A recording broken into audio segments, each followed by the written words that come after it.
जय Hind friends. Current affairs की series में आज जिस टॉपिक पर हम लोग बात करने वाले हैं वो ऐसा टॉपिक है कि अगर समय रहते चीज़ों को कंट्रोल कर लिया गया, एनर्जी को एक प्रॉपर चैनल दे दिया गया, तो एनर्जी हमारे लिए वरदान है। और अगर हम उसको प्रॉपर चैनल नहीं दे पाए, अगर हमने उसका प्रॉपर यूटिलाइजेशन नहीं किया, तो हमारे लिए अभिशाप है। जैसे बच्चे हैं, बच्चों को आप देखिए कि वो क्या करते हैं, ऊट पटांग क्वेश्चन बहुत पूछते हैं। मतलब उनके हिसाब से तो उत्सुकता है वो, उनके लिए हर चीज़ वो जानने की कोशिश करते हैं। लेकिन जो बड़े होते हैं उनके लिए वो ऊट पटांग क्वेश्चन है, जिसका ना कोई सर है ना पैर। ये चीज़ क्यों है, ये चीज़ हरी क्यों दिख रही है और किसी कलर में क्यों नहीं दिख रही है, ऐसी सारी चीज़ें। तो उनको अगर आप मार करके चुपचाप बैठाइए तो बैठते नहीं। क्यों? क्योंकि उनके पास एनर्जी बहुत ज़्यादा है। अब जो ठीक ठाक गार्जियन होते हैं वो उस एनर्जी को क्या करते हैं कि चैनलाइज कर देते हैं, खेलने में लगा देंगे उनको कि जाओ 2 किलोमीटर दौड़ाओ, पैदल ही जो है उनको दौड़ा दिए या जो है साइकिल से चलवा दिए। तो क्या करते हैं, एनर्जी वो क्या करते हैं, एग्जॉस्ट करते हैं। अगर बच्चा थक जाएगा, स्वाभाविक सी बात है कि वो आकर के जल्दी सो जाएगा, वो घर में शैतानी नहीं करेगा, ऐसी स्थिति नहीं लाएगा कि घर देख करके लगे कि भूकंप पीड़ित लोगों का घर है ये। ठीक? तो ठीक वैसे ही आज का हमारा टॉपिक है, और बहुत ही ज्वलंत मुद्दा, एक अभिशाप, एक वरदान। वो केवल और केवल इस बात पर डिपेंड करेगा कि हमने उस एनर्जी को चैनलाइज किया या नहीं किया। ठीक? तो आज का जो टॉपिक है वो है जनसांख्यिकी।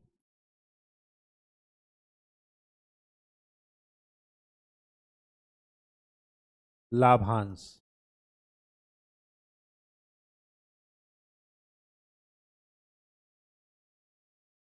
डेमोग्राफिक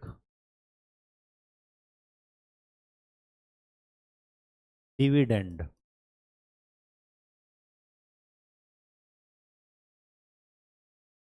देखिए, किसी देश को अगर ये कहा जाता है कि वो देश जनसांख्यिकी लाभांश में है, मतलब डेमोग्राफिक डिविडेंड की क्राइटेरिया को फुलफिल कर रहा है, तो कब कहा जाता है? आपने सुना होगा कि 2023 में चाइना को छोड़ करके, पीछे छोड़ करके भारत क्या बन गया? पॉपुलेशन में नंबर वन, जनसंख्या के क्षेत्र में फर्स्ट कंट्री जो जो है, मोस्ट पॉपुलेटेड कंट्री, वो कौन सी है? इंडिया। पहले क्या थी? चाइना थी। अब समस्या ये है कि पूरे वर्ल्ड की अराउंड 18% जनसंख्या भारत के पास, और पूरे वर्ल्ड का 2.4% क्षेत्रफल भारत के पास। तो 2.4 एरिया में हमें कितने परसेंट जनसंख्या को समाहित करना है? 18%। तो स्वाभाविक सी बात है कि हमारे जो नेचुरल रिसोर्सेज हैं उन पर प्रेशर पड़ेगा ही पड़ेगा। हमारे जो एसडीजी के लक्ष्य हैं, सतत विकास लक्ष्य, कि जीरो हंगर, सभी को शिक्षा, सभी को स्वास्थ्य, ठीक, 2047 तक विकसित भारत बनना है, पहले 2030 तक था, 2030 तक 5 ट्रिलियन की इकोनॉमी बनना है। वो कब बन पाएंगे? अगर हम इस जो हमारे पास जनसंख्या है उसका हम एक प्रॉपर तरीके से यूज कर सकें। अगर हमने उसको प्रॉपर तरीके से यूज नहीं किया तो वही भीड़ बेरोजगारी दर हमारी बढ़ाएगी, समाज में क्राइम बढ़ेंगे, संसाधनों पर अनैतिक दबाव तो पड़ ही रहा है, साथ में साथ लूटमार, राजनीतिक व्यवस्था, सामाजिक व्यवस्था, ये सब क्या हो जाएंगी? अव्यवस्थित हो जाएंगी। ठीक? तो सबसे पहले देख लेते हैं कि जनसांख्यिकी लाभांश कहते किसे हैं। जनसांख्यिकी लाभांश की डिफिनीशन अगर दी जाए कि अगर जनसंख्या के जो डाटा है उस डाटा में जो पॉपुलेशन है उनमें क्या है कि युवा वर्ग की जनसंख्या बाकी जनसंख्या से ज़्यादा हो। युवा वर्ग या कामकाजी वर्ग वो होता है 15 वर्ष से लेकर के 60 वर्ष से कम, मतलब 59 वर्ष। ठीक, तो 15 वर्ष से लेकर के 59 वर्ष की आयु वर्ग के लोगों को हम लोग क्या करते हैं, कामकाजी वर्ग में रखते हैं। और उस कामकाजी वर्ग में जो टोटल पॉपुलेशन में वो कामकाजी वर्ग की जो जनसंख्या है वो ज़्यादा है, और उस जनसंख्या की वजह से हमारी आर्थिक वृद्धि क्या हो रही है, बढ़ रही है। आर्थिक वृद्धि हो रही है, अर्थव्यवस्था में उस जनसंख्या का योगदान बढ़ रहा है। ऐसी स्थिति में हम कहते हैं कि वो देश, वो कंट्री डिविडेंड, डेमोग्राफिक डिविडेंड जो है उसके पास है। तो अगर जनसंख्या में है, कार्यशील जनसंख्या की, कामकाजी जनसंख्या की रेशियो ज़्यादा है, और वो कामकाजी जनसंख्या हमारे आर्थिक समृद्धि में क्या कर रही है, योगदान दे रही है, तो उस स्थिति में हम कहते हैं कि हमारा देश डेमोग्राफिक डिविडेंड की ओर बढ़ रहा है, जनसांख्यिकी लाभांश की ओर बढ़ रहा है। ठीक, अब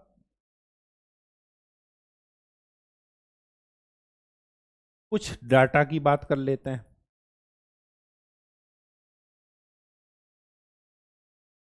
पहला डेटा ये कह रहा है कि हम कैसे जान रहे हैं कि भारत जो है वो डेमोग्राफिक डिविडेंड की ओर है। पहला डाटा ये कह रहा है कि प्रजनन दर,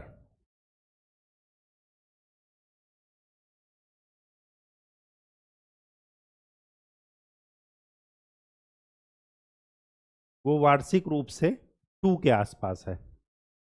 आइडियल होनी चाहिए 2.1, ये ध्यान रखिएगा, ये आपका डाटा पूछा गया है। 2.1 प्रजनन दर होनी चाहिए। प्रजनन दर का क्या मतलब है कि एक जो प्रजनन का पीरियड होता है उस टाइम पर एक महिला कितने बच्चों को जन्म दे सकती है, वो उसका प्रजनन दर होता है। ठीक, तो 2.1 आइडियल है, उससे थोड़ा सा कम है।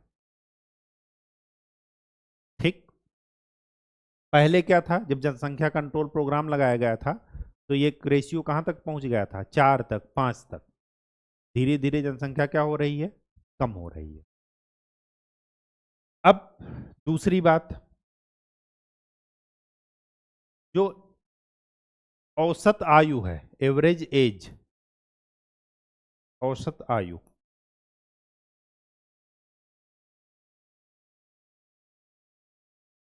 ये 24 से 29 वर्ष के बीच में है। 2011 की जनसंख्या के हिसाब से, आंकड़ों के हिसाब से 24 वर्ष है। अब हो सकता है कि 29 वर्ष हो गई हो 10 साल में, जब 2021-22 के आंकड़े आएंगे। ठीक है, अभी तक आए नहीं है। और अगर आपके पास मैक्सिमम पॉपुलेशन कामकाजी वर्ग की है तो स्वाभाविक सी बात है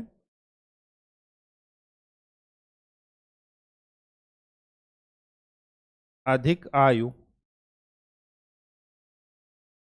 के लोगों की संख्या ये क्या हो रही है, कम हो रही है। पहले 65% थे, अब कितने हो गए हैं, 54%। ठीक, इसका मतलब ये हुआ कि जो हमारे पास जनसंख्या है वो आर्थिक समृद्धि में भाग अगर दे रही है तो हमारे लिए एक वरदान है वो। और अगर जनसंख्या ज़्यादा होने के बाद भी हमारी आर्थिक समृद्धि नहीं हो रही है उस हिसाब से, तो स्वाभाविक सी बात है कि वो हमारे लिए क्या है, अभिशाप है। ठीक, अब हमें ये देखना है कि डेमोग्राफिक डिविडेंड से आर्थिक समृद्धि होती क्यों है, क्या कारण है।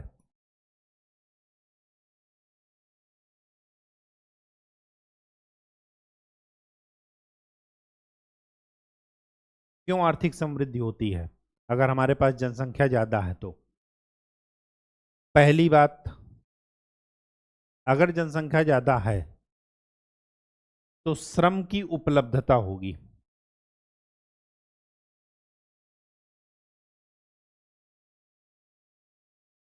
कम रेट पर अच्छा श्रम करने वाले लोग मिल जाएंगे। तो श्रम करके जो उनको श्रमिक जो मिलेगा भुगतान, वो ऐसा तो है नहीं कि किसी दूसरे देश में भेज देंगे, वो यहीं के चीज़ों को खरीदेंगे, उन्हीं चीज़ों को उपभोग करेंगे। तो इसकी वजह से क्या होता है, उपभोग में वृद्धि होती है।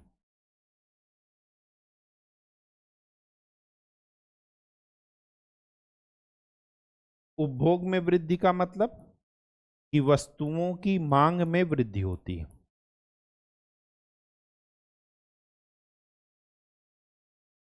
ठीक। और इस मांग में वृद्धि को पूरा करने के लिए उत्पादन बढ़ाना पड़ता है। उत्पादन बढ़ेगा किसकी वजह से, क्योंकि श्रम की उपलब्धता है।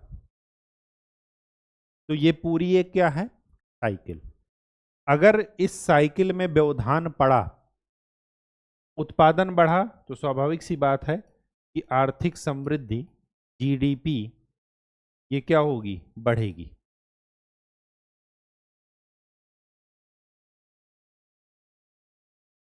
अब यहीं पर मेन रोल आ जाता है कि ये जो श्रम की उपलब्धता है, ये श्रम इस उत्पादन के लिए एलिजिबल है या नहीं। ठीक। तो अगर ये इस उत्पादन के लिए एलिजिबल है, तब ये हमारे लिए वरदान है। अगर ये ग्लोबल मार्केट की आवश्यकताओं को पूरा करने का स्किल रखता है, श्रम करने के लिए तैयार है ये वर्ग, तो ये हमारे लिए वरदान है।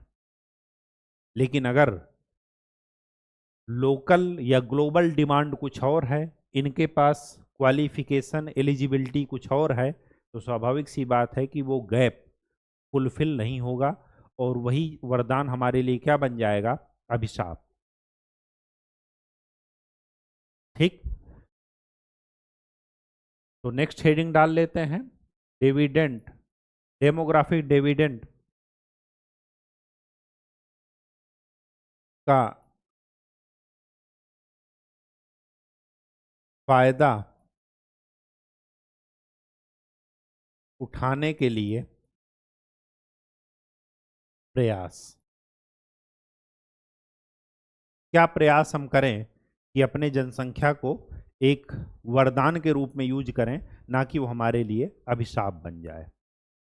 सबसे पहली बात, उनकी शिक्षा पर ज़्यादा खर्च कीजिए, उनको पढ़ाइए लिखाइए, केवल और केवल इस वजह से नहीं कि वो दो का पहाड़ा सीख जाएं। उससे भी ज़्यादा ज़रूरी ये है कि इस ग्लोबलाइजेशन के वर्ल्ड में टेक्नोलॉजी इतनी ज़्यादा जल्दी से चेंज हो रही है कि वो उसको क्या कर सकें, कंपीट कर सकें, उसको पकड़ सकें। ठीक। तो शिक्षा पर ज़्यादा खर्च, और एक स्वस्थ जनसंख्या हमारे पास हो, स्वास्थ्य पर ज़्यादा खर्च। शिक्षा के लिए अगर हम सर्व शिक्षा अभियान चल रहे हैं, राइट टू एजुकेशन दे रहे हैं, तो स्वास्थ्य के लिए क्या है, आयुष्मान भारत योजना दे रहे हैं। मिशन इंद्रधनुष के तहत क्या कर रहे हैं, उनको बाल्यावस्था से ही, जब वो नवजात शिशु हैं तभी उनको टीके लगवा रहे हैं। ठीक। तो यहाँ पर इन योजनाओं का नाम आप लिखते रहिएगा। अगर वो बड़े हुए तो रिसर्च एंड डेवलपमेंट, R&D पर और उच्च शिक्षा की ओर उनको क्या किया जाए, उन्मुख किया जाए। ठीक। इंटेलेक्चुअल क्लास हमारे पास हो, साइंटिस्ट हो। ठीक। ताकि नए नए डेवलपमेंट हो सकें। ऐसा तो है नहीं कि सब लोग रिसर्च एंड डेवलपमेंट ही करेंगे, तो जो बच गए उनको क्या किया जाए, उनका स्किल डेवलपमेंट किया जाए।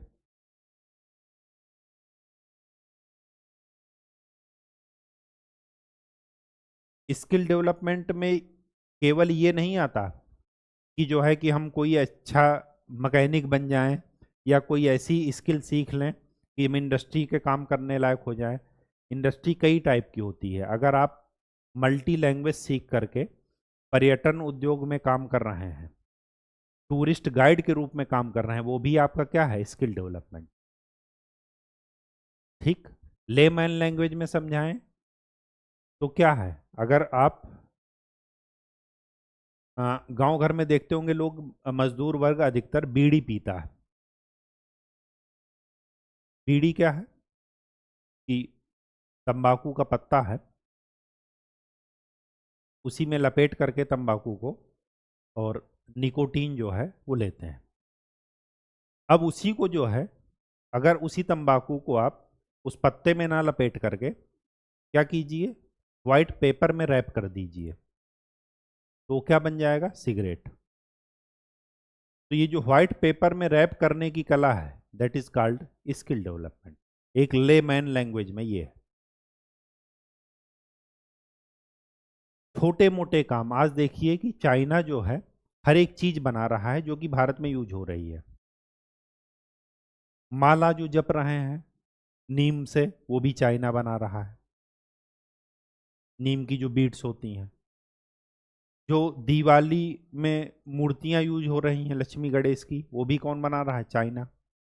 जो लाइटें यूज हो रही हैं, झालर जो हम लड़ी लगाते हैं दिवाली में, वो भी कौन बना रहा है, चाइना। तो उसको हम क्या यहाँ पर नहीं बना सकते, बिल्कुल बना सकते हैं। तो हमें अपने लोगों को क्या करना पड़ेगा, स्किल्ड करना पड़ेगा। स्किल्ड मैंने आपको बताया ना कि इस तरीके से करना होगा कि जो हमारी ग्लोबल और लोकल डिमांड है उसको ये पूरा कर सकें।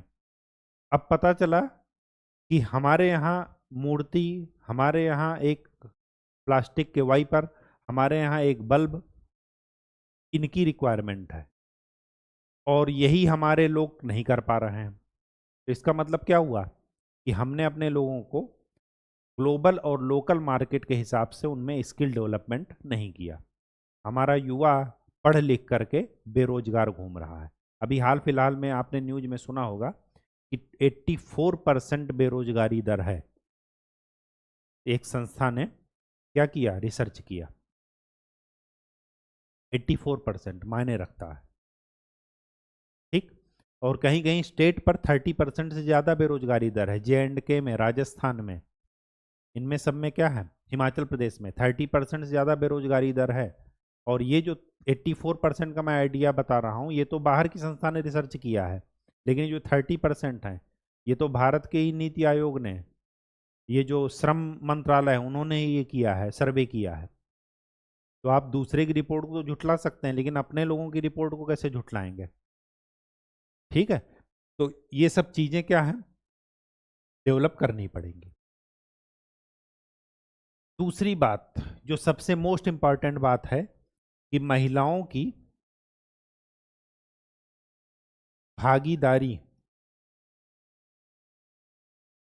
वो क्या किया जाए, बढ़ाई जाए कार्यबल में। अभी के करीब 20% है, इसको क्या करना है, 33 से ऊपर ले जाना है, 50 तक तो ले ही जाना है। अगर वो 50% जनसंख्या है उनकी, तो 50% उनकी हिस्सेदारी भी हो। ये अनौपचारिक क्षेत्र में महिलाएं ज्यादा हैं, जैसे घरेलू कामों में। ठीक है, अगर उसी को औपचारिक क्षेत्र में ले आया जाए तो फिर क्या किया, तो क्या हो जाएगा, इनकी भागीदारी अपने आप बढ़ेगी। इनकी भागीदारी दो कारणों से महत्वपूर्ण है। स्वाभाविक सी बात है, आपने सुना होगा कि अगर आपको सोशल पावरफुल रहना है तो सबसे पहले इकोनॉमिकल पावरफुल आपको होना पड़ेगा, तभी आपकी बात सुनी जाएगी, अदरवाइज आपकी बात नहीं सुनी जाएगी। तो सामाजिक रूप से सशक्त होने का पहला माध्यम है कि आर्थिक रूप से आप क्या रहिए, सशक्त रहिए। तो आर्थिक रूप से जब आप सशक्त रहेंगे तो सबसे बड़ी बात कि आप अपने स्वास्थ्य पर ध्यान देंगे। स्वास्थ्य पर ध्यान देंगे, महिलाओं का अगर स्वास्थ्य ठीक होगा तो पूरे परिवार का स्वास्थ्य अपने आप ठीक होगा। क्यों? क्योंकि वो अपने बच्चों का स्वास्थ्य ठीक रखेंगी और अपने घर वालों का। तो स्वास्थ्य पर जो अतिरिक्त खर्च पड़ता है घर वालों का, वो नहीं पड़ेगा। दूसरी बात, अगर ये शिक्षित होंगी, आपने सुना होगा कि महिला को शिक्षित करने से दो परिवार शिक्षित होते हैं। एक तो जहां उन्होंने पढ़ाई की, मायका, और दूसरा ससुराल। तो ठीक वही चीज यहां पर भी लागू है कि अगर वो शिक्षित हुई तो अपने अधिकार के बारे में जानेंगी।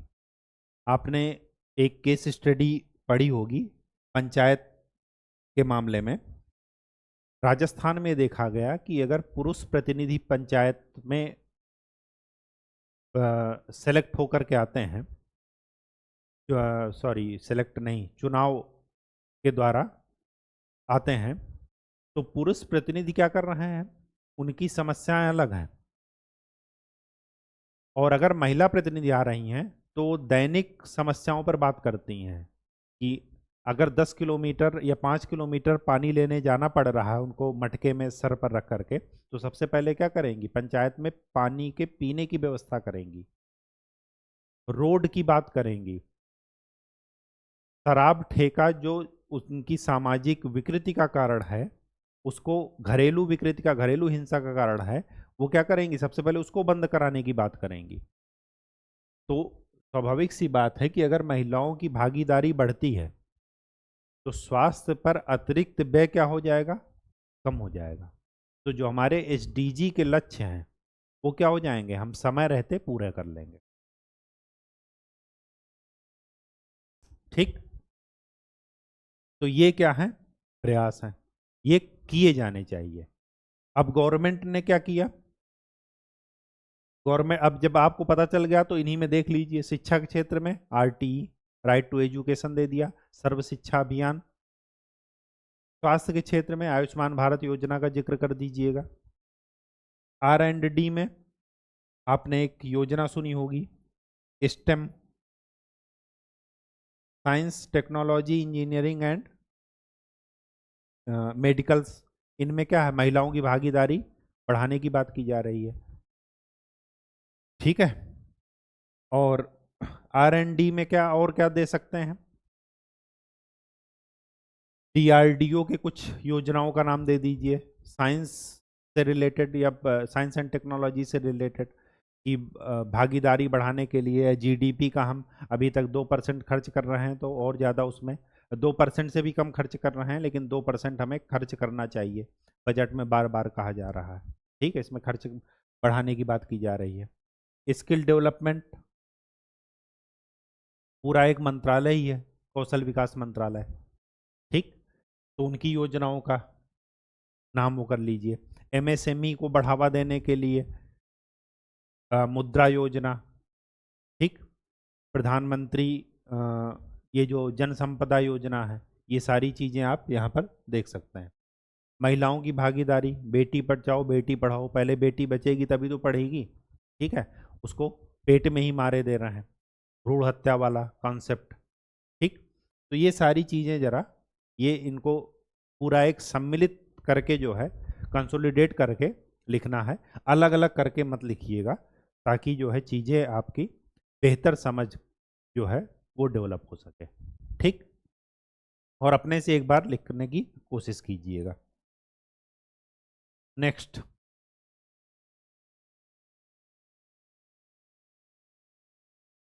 डेमोग्राफिक डिविडेंड का पूरी तरह से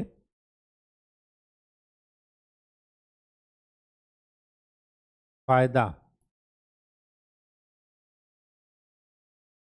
ना उठा पाने का कारण, क्या कारण है कि हम पूरी तरीके से फायदा उसका नहीं उठा पा रहे हैं। तो अगर आपको परेशानी समझ में आ रही है तो आप उसका रीजन भी दे सकते हैं। सबसे बड़ी बात, शिक्षा का गैप। दूसरी बड़ी बात, शिक्षा और उद्योग, किस प्रकार की शिक्षा की जरूरत है उद्योगों के लिए, वो शिक्षा हम नहीं दे रहे हैं। ठीक, रटा हुआ तोता बना करके छोड़े दे रहे हैं, और वो ऐसा है कि वो इंडस्ट्री में काम करने लायक नहीं है। ठीक। स्वास्थ्य, सबसे बड़ी बात, आय अंतराल,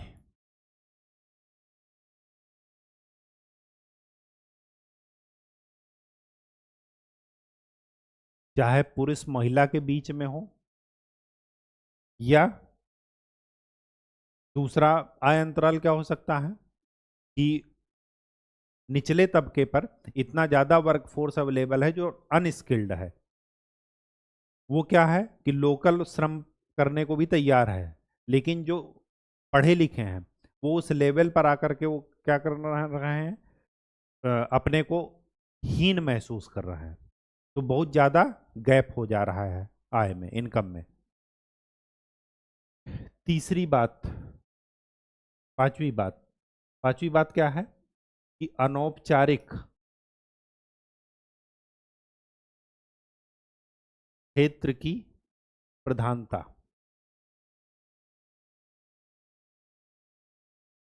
इनफॉर्मल सेक्टर ज्यादा है। ठीक, उनमें क्या हो रहा है कि ना तो श्रम कानून फॉलो किए जा रहे हैं प्रॉपर तरीके से, ना वहाँ की वर्किंग कंडीशन को ध्यान में रखा जा रहा है, ना महिलाओं की दशा के बारे में सोचा जा रहा है। ठीक। एक चीज यहाँ पर और लिख लीजिएगा, अभी याद आ गया। एक आपने सुना होगा gender based policy, gender budgeting भी आपने सुना होगा।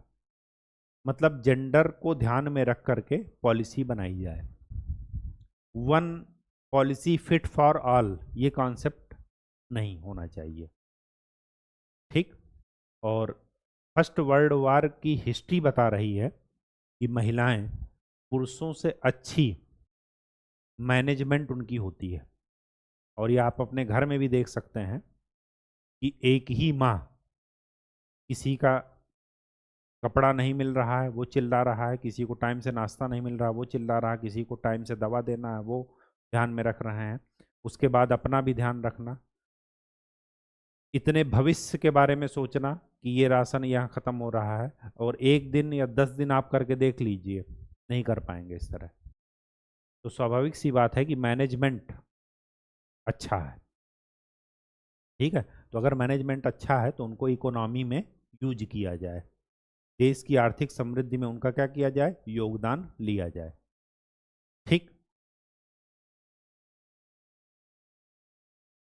तीसरा, कौशल का अभाव।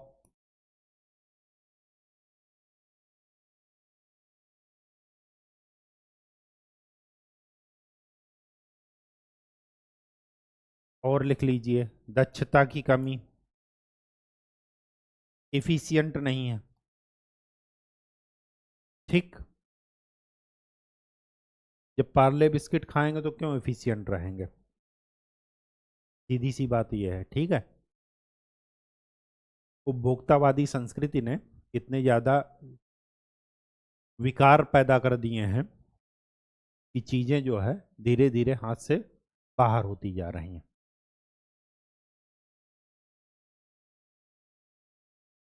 एक और कारण लिख लीजिए, लैंगिक भेदभाव। लैंगिक भेदभाव हर जगह हो रहा है, महिलाओं को कमतर समझा जाता है।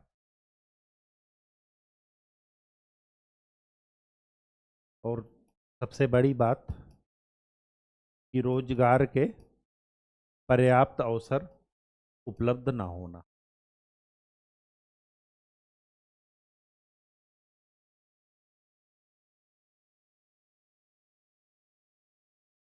ठीक। तो ये सारी चीजें हैं, अगर आपको परेशानी समझ में आ गई है तो आप इनका निदान जरूर लिख लेंगे। तो आज के लिए इतना ही। नेक्स्ट लेक्चर में हम लोग किसी नए टॉपिक के साथ उपस्थित होंगे। तब तक के लिए खूब अच्छे से पढ़ाई कीजिए, मेहनत कीजिए। धन्यवाद।